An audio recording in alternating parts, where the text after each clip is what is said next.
네, 여러분 안녕하세요. 오늘 한림법학원 공인노무사 민사소송법 GS 1순환 1회 복습 동영상 한번 촬영해 보도록 하겠습니다. 여러분들 저와 복습 동영상 함께 살펴보시면서 한 20분 정도 걸리거든요. 한 회차당 20분 정도 분량으로 우리 요 키워드 가지고 아래 내용 연상하는 복습 동영상 한번 찍어 보도록 하겠습니다.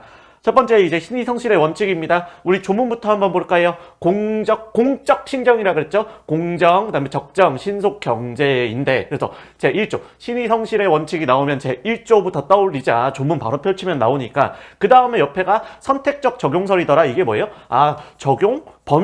적용 범위에 따라 가지고 선택적 적용설이 있으면 뭐랑 구별해요? 뭐랑 보충적 적용설이 있겠더라. 그러니까 다른 개별적인 법규가 있으면 그걸 우선으로 적용하고 신의 측이 보충적으로 적용되냐, 아니면 그 개별 법규가 있음에도 신의 측을 선택적으로 적용할 수가 있냐, 이 차이거든요. 그런데 우리 뭐라 그랬죠? 법원은 그 진행되도록 노력하여야 한다. 그 다음에 당사자는 그 신의 성실의 원칙, 요 공적 신경이라는 민사소송의 이상을 지키기 위해서 따라가야 하는 행동 원리이기 때문에 이거는 법원의 직권조사 사항이고 민사소송에서는 뭐예요? 선택적 적용설을 따른다라고 말씀드렸죠. 그리고 신의 성실의 원칙은 여러분들 절차의 진행은 법원이 한다. 그리고 소송은 절차다. 그러니까 여러분들 절차의 이상에 따른 그 신의성실의 원칙, 그걸 지키기 위한 신의성실의 원칙이니까 소송 요건, 절차 요건이다. 그러니까 법원이 진행하는 직권조사 사항이더라. 그 다음에 여러분들 만약에 이 신의성실의 원칙에 어긋났다 그러면 어떻게 돼요? 그 효과는 상소 또는 재심으로 다툴 수 있더라 라는 거 밑에 체크하시면 되겠습니다. 내용 볼까요?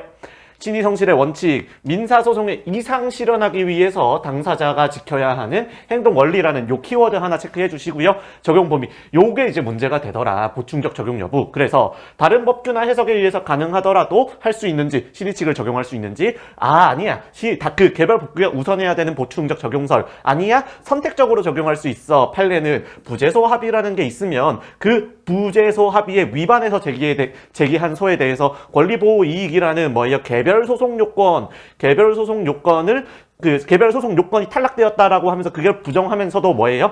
제 1조를 적용하더라. 그러니까 선택적 적용설의 입장이다. 핵심은 구별이 쉽지 않아 선택적 적용설에 따른다라는 거 체크해 주시고요. 다음에 여러분들 신의 측은 절차를 위한 소송 요건이니까 절차를 진행하는 법원의 직권조사 사항이다. 그에 위반한 소재기는 각하되고요. 그 위반한 소송 행위는 무효이더라. 근데 이걸 간과한 판결의 확정 전에는 상소, 확정 후에는 재심 사유에 해당하는 경우 재심으로 취소할 수 있다. 밑에 거 실체법상 효과는 체크해 주시고요. 다음에 신의 측의 적용 모습. 그러면은 저 공적 신경이라는 그걸 지키기 위한 행동 원리로서 신의 측은 어떻게 적용되는데, 적용 모습이 부모실람이더라. 한번 볼까요? 부당 형성 금지, 소송 상태의 부당 형성 금지, 모순행위 금지, 실효의 원칙, 그 다음에 그 소권 남용에 대한 제재, 우리 조문들 새로 추가됐다 그랬죠? 한번 볼까요? 부모실람에서 남용입니다. 관할 선택권의 남용으로 소송 상태의 부당 형성, 이 경우 뭐예요? 그 단지 관할권이 생기기 위함, 그 사람을 상대로는 실제로 뭐예요? 이 성공보수금을 청구할 의도는 없으면서도 관할권을 발생시키기 위한 그 의도로 하면 요 관할 선택권에 관련된 25조가 배제가 된다. 그 다음에 모순행위 금지의 원칙 뭐예요? 부재소, 특약약 또는 소취약 계약이 있는데 그에 반해가지고 소를 제기하거나 유지하는 경우에 권리보호 이익을 부정하면서도 뭐예요? 신의 측을 적용했다는 거 앞에서 살펴보았죠? 그러니까 부당형성 금지, 자기에게 유리 또는 상대방에게 불리한 소송 상태를 만들어 놓고 이용하는 거더라. 그래서 단지 관할권, 여러분들 단지 관할권, 그래서 공동 비고를 추가한 거는 관할 선택권의 남용이더라. 다음에 여러분들 모순되는 거동금지, 여러분 요거는 여러분 의의 정도는 쉽게 지어내실 수 있겠죠? 일정한 태도를 취해서 상대방이 이를 신뢰를 하고 지위를 구축했는데 종전 태도와 모순되는 그런 소송 행위를 하는 것은 그건 이제 금지되더라. 그걸 금지시키더라. 그래서 여러분들 부재소 특약 또는 소네요. 노란색 글씨가 없네요. 소취약 계약 이후에 임의로 소를 제기 유지하는 거는 판례는 권리보호 이익을 부정하면서도 제 1조를 적용해서 선택적 적용설의 입장이라는 거 앞에서 살펴보았고요.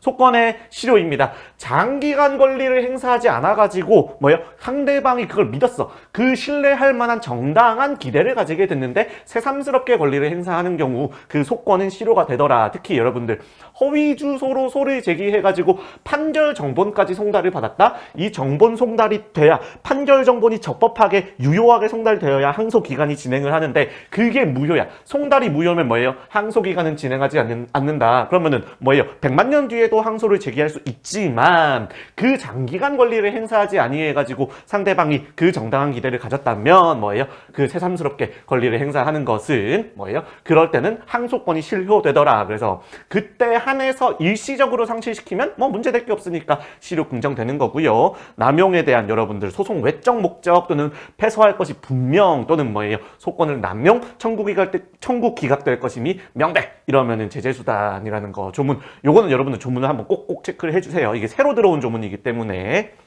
자 넘어가겠습니다.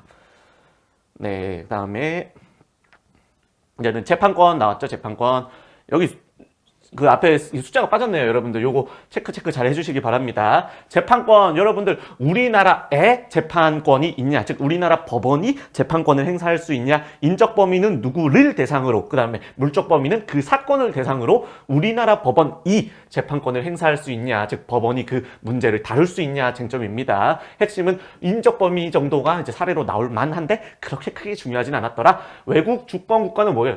주권 침해 우려가 있으니까 이거는 여기다가 우리나라 법원이 행사할 수가 있겠냐, 뭐를? 재판권을. 그래서 볼까요? 주권 면제 이론이라는 것이 있더라. 즉 외국 주권 국가에 대해 가지고 재판권을 행사하는 거는 상대방 주권 국가의 주권 침해될 우려가 있으니까 외국 주권 국가의 주권을 위해서 그 재판권을 면제하자는 이론이더라. 그래서 볼까요?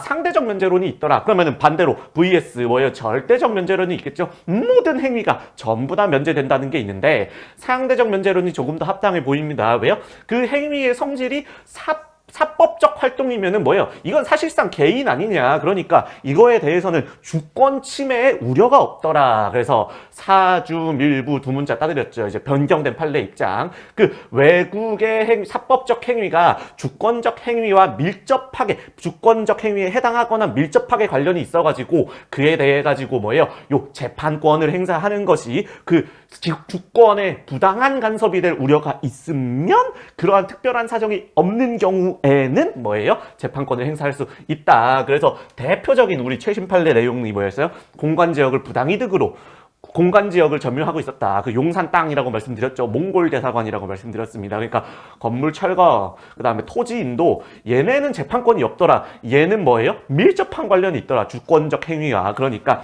얘는 재판권이 없어. 결국 이런 소각학.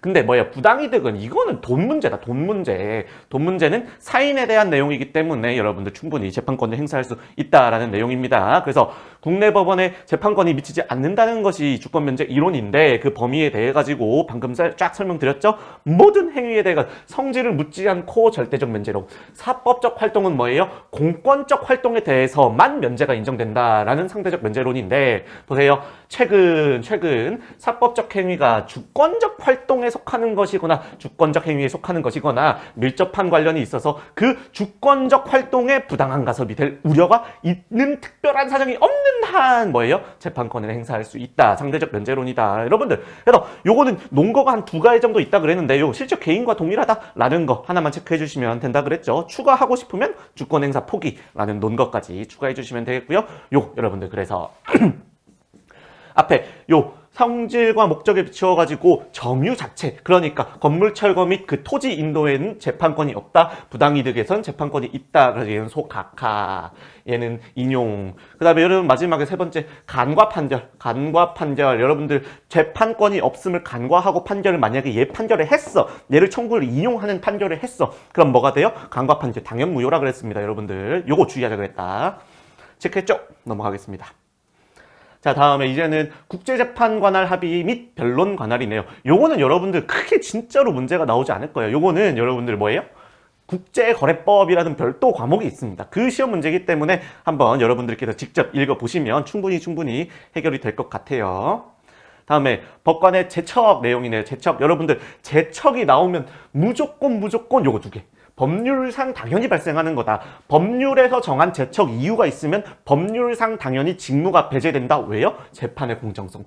요거 2개가 제일 핵심이었습니다. 그러니까 법률상 당연히 제척 이유는 법에 규정되어 있다. 법은 누가 가장 잘한다? 법원이 가장 잘하니까 법원 스스로 직권조사 사항이고요. 그러한 면에서 제척 이유가 있는지는 확인하는, 법률을 확인해서 실제로 그러한지 사유가 있는지 확인하는 재판에 해당하더라. 만약에 그걸 간과했어. 제척 이유가 있는데 법관이 판결을 했어? 소송 행위를 했어? 절대적 상고 이유와 재심 사유가 된다는 점 체크했습니다. 1호, 5호만 보자 그랬죠? 1호, 5호. 공동권리자, 공동의무자가 핵심이었습니다. 요 의미 여러분들 두 문자 따드렸죠? 공법이 간사경, 공법이 간사경에서 공통되는 법률상 이해관계가 핵심이었습니다. 그 다음에 간접적, 사실적, 경제적 이해관계는 아니다. 그래서 법에서 정한 관계가 있으면 법률상 당연히 배제되는 재판의 공정성 확보를 위한 제도이더라. 그래서 볼까요, 여러분들? 1호. 법률상 이해관계입니다. 공법이 따드렸죠. 다음에 간사경으로는 안 되더라. 그래서 여러분 요거 대표적인 사례가 요거였습니다. 종중원의 권리 의무 관계에서 직접 영향을 미치는 종중규약을 개정해가지고 그 총의 결의에 대해 가지고 무효 확인 해소를 했는데 앉아 계신 판사님이 그 종중 구성원이었어. 이러면은 법률상 이해관계를 갖더라고요. 이 종중총의 결의에 대해 이 종중총의 결의에 따라 가지고 변경된 종중규약에 따라 가지고 재산관계가 변경돼 뭐예요? 법률상 이해관계를 가지는 종중 구성원. 그러니까 공법이 해당하더라. 공법이 있더라. 다음에 5호는 여러분들 이전 심급 재판을 쪼개자 그랬죠. 이전 심급 재판의 관여. 이전의 의미는 여러분들 하급심인데 간접적으로 불복된 1심도 포함되더라. 그 다음에 재판의 의미는 뭐예요? 다 포함하더라. 중간 재판도 포함하고요. 관여는 뭐예요? 깊이 있게 관여. 그 다음에 동일 사건에 대한 것이라는 것까지 축하해 주시면 되겠고요. 여러분들 절차와 요건은 기네요. 그 색깔이 안 바뀌어져 있네요. 조문 한번 싹 살펴보시면 돼요. 그리고 직권에 의해서도 가능하고요. 그러니까 직권조사 사항이더라. 명백하면 스스로 물러나고 그러지 않으면 확인적 의미에서 재판을 하는데 만약에 그걸 간과하고 관여를 했어 그러면은 하자로서 그 행위는 무효예요. 너무 절차상 하자 중대한 하자더라. 그리고 간과 판결을 그러니까 절대적 상고 이유가 되는 거고요. 재심 사유에 해당하더라. 여러분들. 법관의 깊이. 이거 중요하다 그랬죠, 여러분들. 오늘 시험에 나왔습니다, 여러분. 오늘 시험에 나온 내용. 우리 시험 다시 한번 복습해 보시기 바랍니다. 깊이는 그럼 제척은 아니야. 그럼 제척 사유는 아니야. 하지만 뭐예요? 공정한 재판을 기대하기 어려운 사정. 요 의미가 하나가 핵심이었다. 그래 볼까요? 당사자의 신청. 이번에는 뭐예요? 직권이 아니더라. 직권조사가 아니라 당사자의 신청에 따라 가지고 하는 형성적 재판이고요. 재판의 공정성 확보를 위한 취지가 있더라. 그런 취지의 제도더라. 공정한 재판을 기대하기 어려운 사정이라는 그 의미는 통상불혹객사더라. 통상인의 판단에서 불공정한 재판을 할 것이라는 의혹을 갖는 것이 합리적인 객관적인 사정이 있으면 여러분들 요 공정한 재판을 기대하기 어려운 사정이 있다고 보고요. 웬만하면 인정 안 된다라고 말씀드렸죠. 이런 거 인정 안 된다고 말씀드렸습니다. 그래서 만약에 절차 부적법해. 깊이 신청이 부적법해요. 그럼 부적법 각하 때리는데 그건 언제예요? 뭐예요? 지연 또는 방법을 제대로 갖추지 못했어? 그럴 때는 간이각하를 하더라. 그리고 간이각하에 따라 가지고 즉시 항고할 수 있고요. 그건 집행정지 효가 없다는 조문 내용까지 체크를 해주시되 간과 판결은 절대적 상고 이유와 재심이 된다는. 그래서 핵심은 여러분들 요 앞에 두 문단 정도가 핵심이라 그랬죠? 뒤에는 단문 정도에 나왔을 때 조문 가지고 여러분들이 싹 베껴주시는 그 내용으로 확인해 주시면 되겠습니다. 네, 볼게요. 넘어가겠습니다. 이제 또 요거 오늘 시험에 나왔죠, 여러분들. 깊이 일단 신청을 하면 뭐가 돼요? 간이 각하 또는 판결만 남았을 때 또는 급박한 사정, 긴급을 요하는 사정이 아니면 뭐예요? 정지해야 되더라. 그걸 간과했을 때 그 간과한 후에 뭐가 돼요? 깊이 기각 또는 각하. 즉 깊이 신청이 이유 없다 또는 부적법하다 해서 기각 또는 각하가 나왔어. 그럼 이거는 하자가 정지를 안 해도 됐었던 거 아니야? 근데 그게 갈리더라 내용이. 그래서 핵심은 뭐예요? 48조 위반에 하자가 치유가 되냐. 그래서 본안 판단을 받았냐? 본안 판단까지 받은 다음이냐? 그래서 본안 판단까지 받은 다음에 기각 결정 또는 뭐예요? 각하 결정이 나왔으면 소송상 이익 침해 요 우려가 없더라. 그래서 요거 가지고 여러분들 체크하자 그랬죠. 마지막 핵심 다투는 방법은 종국 판결에 대한 불복으로 해야 되는 거지. 이 기피 신청 기각 결정 이거 등에 대해 가지고 또는 뭐예요? 이걸 정지를 간과하고 진행한 그 소송 절차에 대해 가지고 별도로 항고로서 다툴 수 없다. 요게 핵심이라고 말씀드렸죠. 볼까요? 예, 그래서 원칙적으로는 정지해야 되지만 각 판급의 경우에는 정지하지 않을 수 있는데 각 판급이 아닌 요 원칙에 따라 가지고 정지해야 되는데 그걸 정지를 안 한 거야. 정지를 안 하고 그대로 갔으면 종국 판결에 대한 불복으로 다투어야 되지 별도로 그 절차에 대해 가지고 항고로서 불복할 수는 없다. 그리고 여러분들 3번. 요게 이제 진짜 이제 뭐 문제를 나올 만하다 그랬죠? 볼까요? 긴급을 요하지 아니하는 절차를 속행했어요. 우리 시험 문제에서는 뭐예요? 갑을 배제하고 증인신문 절차를 진행을 한 겁니다. 그래서 이게 뭐의 핵심이었대요, 여러분들? 소송상 이익침해.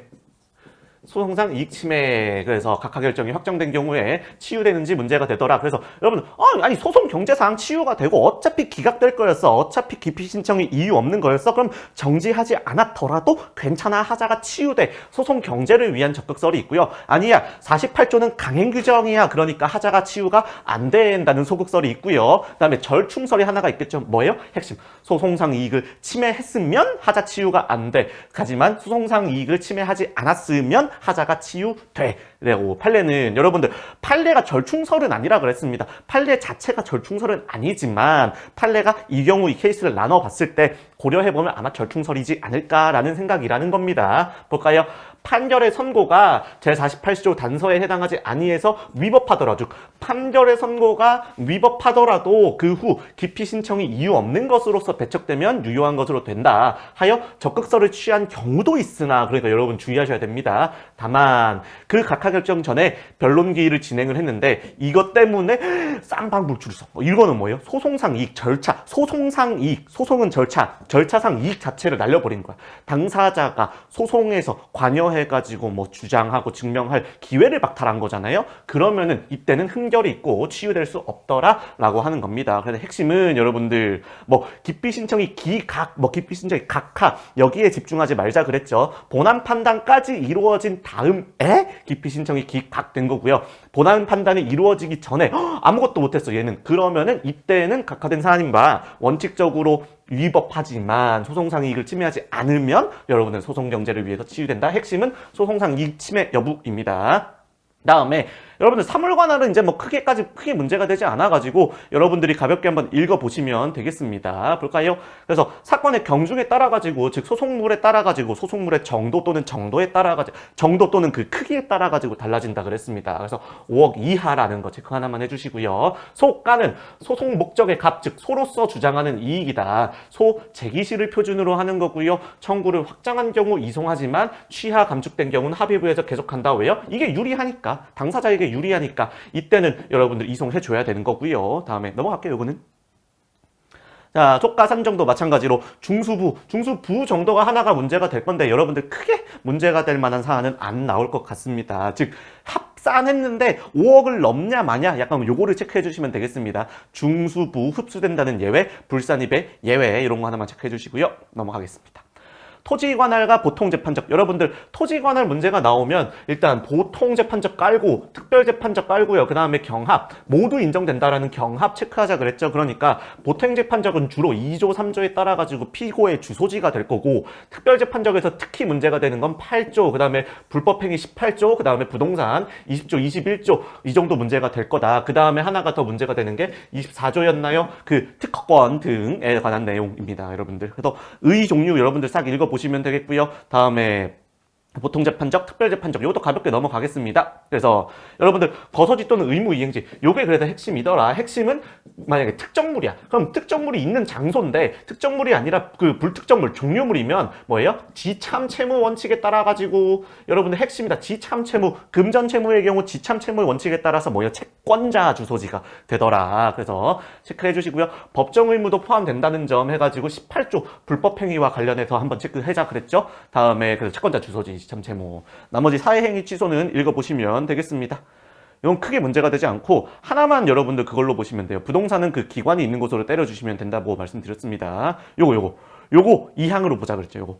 요거 제가 예시 문제 하나 보여드렸죠. 그러니까 요거는 특등 고지방 서울이다. 특허권 등 위에 내용 있죠. 키워드. 특허권 등에 관련된 뭐에는 고등법원 소재지의 지방법원이더라. 그리고 서울도 같이 되더라. 또 하나 뭐예요? 여러분들 전속관할. 이렇게 해가지고 여러분들 보통 그 다음에 특별재판적에다가 요거 뭐가 나오는 거 있죠. 요거를 고등법원으로 보내. 그 밑에 지방법원 소재지. 요에도 보내. 고등법원으로 보내. 그 밑에 지방법원. 그리고 플러스 서울중앙. 이렇게 체크해 주시면 여러분들 끝난다 그랬죠. 요 정도가 아마 토지 관할에서 문제가 될 겁니다. 여러분들. 한번 체크해 보시면 되겠고요. 네, 그 다음에 재밌는 문제, 이제 관련 재판적, 여러분들.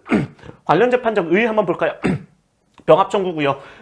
피고의 응소의 편의, 그 다음에 소송 경제, 법원의 입장에선 소송 경제, 피고의 입장에선 응소의 편의, 그 다음에 원고의 입장에선 병합 청구 관련됐다. 그리고 토지 관할에 인정되는 것이 대표적이더라. 그 다음에 객관적 병합, 주관적 병합이고요. 효과로서는 관할이 창설되고 한 번 정해진 관할은 바뀌지 않는다. 항정까지 체크해 주시면 되겠습니다.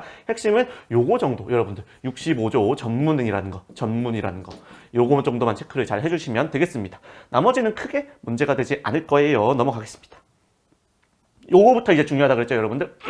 합의관할부터는 나올만 하더라. 그래서 합의관할이 뭔데, 여러분들? 소송 계약이더라. 소송 편의를 위해 가지고 특정한 법원에다가 야, 우리는 이 매매 계약에 관련해서 여기에다가 소를 제기하기로 하자라고 하는 소송 계약이고 소송 편의를 위한 취지가 있더라. 요건으로서는 임소, 방법소로서 임의관할에 한정된다는 점 주의해 주시고요. 특정한 내용으로 특정한 법률 관계를 정해야 된다. 특정한 내용 관계를 여러분 보세요.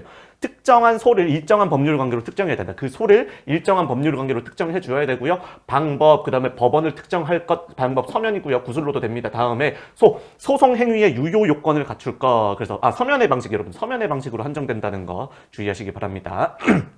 그래서 4요건과 관련해서 전국의 모든 법원을 관할 법원 이런 의미가 없잖아요. 그 다음에 일방이 지정하는 법원 이거는 얘한테만 너무 유리하더라. 상대방의 권리를 부당하게 침해하니까 어긋나더라. 그러니까 무효이더라. 체크해 주시고요. 핵심은 여러분들 요겁니다.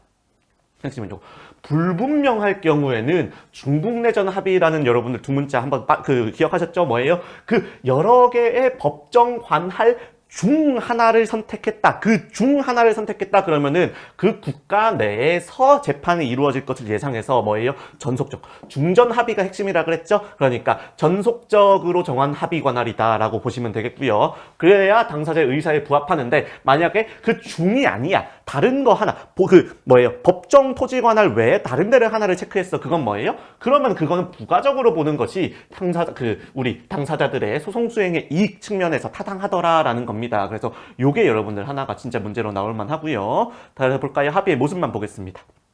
예, 법정 관할 외에 부가적 합의와 특정 법원에만 관할을 인정하는 전속적 합의가 있는데 명시적 합의가 없어. 불분명한 경우라고 여러분 잘 찍어 주셔야 되고요. 그래서 중국 내전 합의더라. 그래서 판례 입장입니다.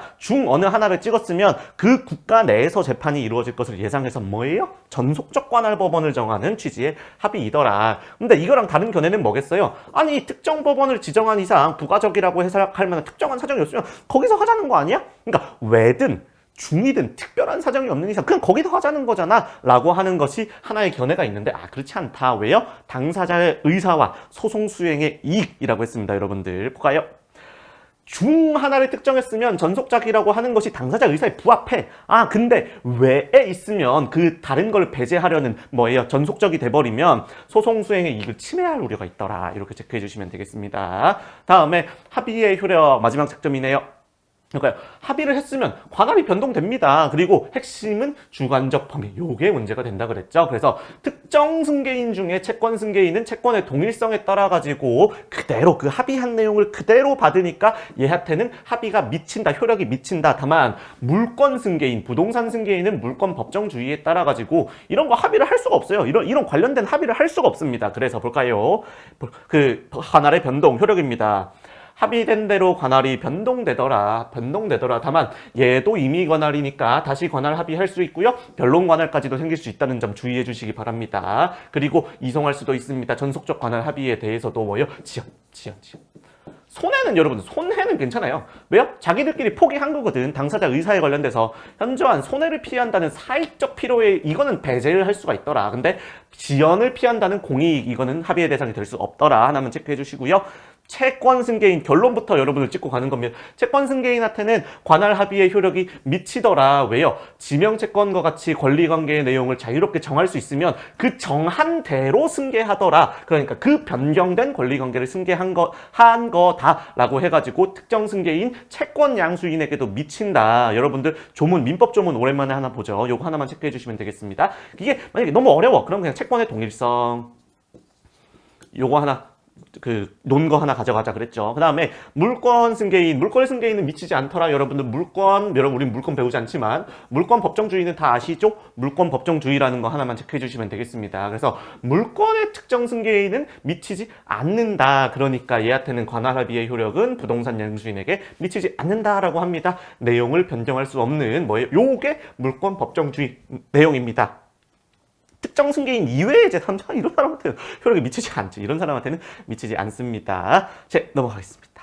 예, 변론 관할은 여러분들 20년 사례에 나왔고 단문 정도 한번 나올 법하거든요. 그러니까 조문에 관련된 업, 이항, 관할이 없는 법원에 소를 제기를 해야 되는데 이의 없이 본안에 관해 가지고 본안에 관해 가지고 다투어야 되고요. 그다음에 관할 위반에 항변을 하지 않았다. 뭐예요? 이거는 그러면은 관할 합의가 있는 것으로 보아 가지고 소송 촉진, 소송 경제상 인정되는 거더라. 체크하시면 되겠습니다. 그래서 여러분 조문 하나 써 주시고요. 업, 이항 써 주시면 되겠습니다. 요거 자체가 업시항이에요. 뭐예요?